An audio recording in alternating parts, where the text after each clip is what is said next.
مونږ خبره کوو د یو داسې ټرک چې کم به 8500 کیلومتر سفر کولو، یعنی د دنیا د یو سر نه تر بل سره پورې. خو خالي دغه مسله نه وه چې دغې ټرک به دا سفر څنګه کولو، بلکې په دغې ټرک کې یو د برف بلاک هم موجود و چې کم به د افریقې په سخته ګرمي کې، یعنی داسې ګرمي چې چرته برف خوڅه کې چې اوسپنه هم نرمه شي، په دې باندې سفر کولو. خو شرط دا هم و په دې کې چې دا برف د دوی نه ولې نشي، یعنی ختم نشي. په لرنینګ انفارمیشن ټي وي کې یو وری بیا درته هرکلی وایو. دوستانو دا خبره ده د 1959 چې کله د پورا دنیا نظر په یو برف بلاک باندې و. د دغه بلاک وزن 3050 کیلوګرام و او دغه بلاک د دنیا د یو سر نه بل سر ته روان و.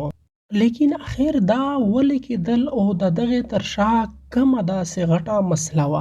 در اصل دغه خبره د 1958 نه شروع کیږي چې کله د دنیا یو مشهور ریډیو سټیشن ریډیو لزمبرګ یو شرط کېښودلو، او هغه شرط دغه و چې کم سړی د دنیا د یو سر نه بل سر ته 3000 کیلو وزني د برف بلاک یوسي، نو هغې سړي ته به د هر کیلو په بدله کې $16,000 ملاویږي، یعنی د 3000 کیلو برف به دته 2.5 کروړه ډالر ملاویږي. لیکن د دغې شرط څه اصول هم و.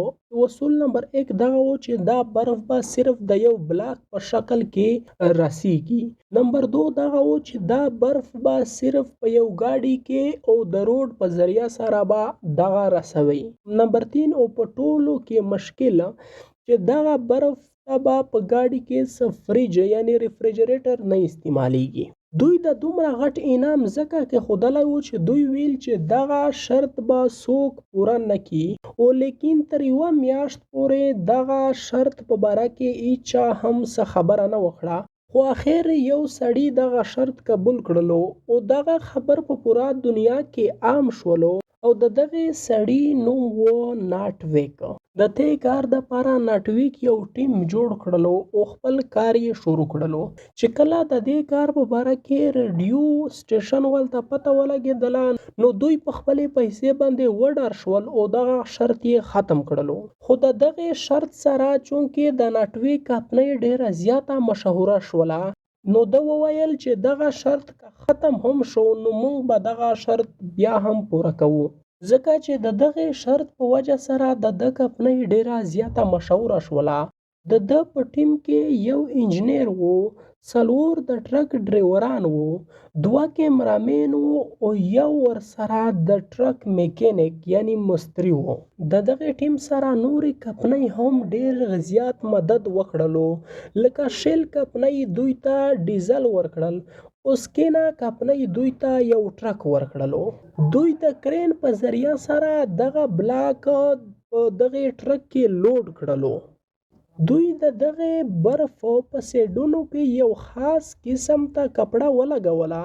27 فروری 1959 ته دا سفر شروع شو. اول خو دغه سفر ډیر په ښایسته طریقه سره شروع شو، ځکه چې د کم ځای نه دوی سفر شروع کو په هغې ځای کې ښه ښکلي روډونه او سهولتونه موجود وو.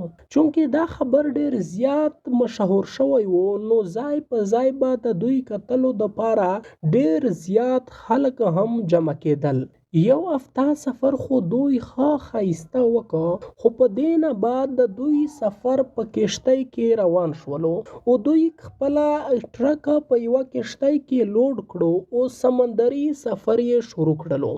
خو د سمندر په دویم طرف حالات بالکل بدل وو. ګرمه ځمکه چې د ورځې به ډیره زیاته ګرمي وه پکې، او دلته نه روډونه وو او نه نور سهولتونه، او په کم ځای کې چې د دوی سفر وو په هغه ځای کې یو جنگ هم شروع وو. د جنگ حالات هم وو او برف هم په ولې کېدل باندې شروع شوی وو، نو دوی ته خپل شرط پوره کول ناکام ښکارلی کېدل. خو بیا هم دوی همت نه و هارولو او دوی خپل سفر جاري وساتلو. خو اخر په ډیر مشکلاتو نه بعد دوی دغه صحرا پار کړله او دوی ته اوس خپل منزل ښه نږدې ښکارېدو. په پوره 28 ورځو سفر نه بعد دوی خپل منزل ته ورسېدل او هلته ورته خلکو ډېر ښایسته استقبال وکړلو، خو هر چاته د دغې شي انتظار و چې اخر په 28 ورځو مشکل سفر نه بعد به په دغې ټرک کې څومره برف پاتې وي.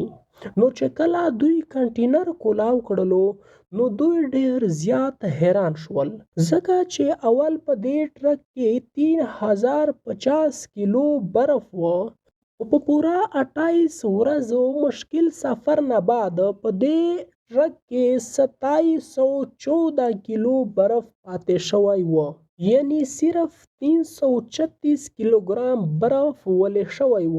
دا خبره صحیح وه چې دوی ته خو څه نغدې پیسې د دغې شرط په بدله کې میلاو نه شولې، خو د دې په وجه سره د نټویک کمپنۍ ډېره زیاته مشهوره شوله. تر ننه پورې هم دغه کمپنۍ موجوده ده او اوس د دغې کمپنۍ نوم دی ګیلوا. امید لرم چې دغه ویډیو به هم د ستاسو ډېره خوښه شوې وي. د نورو داسې معلوماتي ویډیو لپاره دا ویډیو لایک او چینل سبسکرایب کړئ.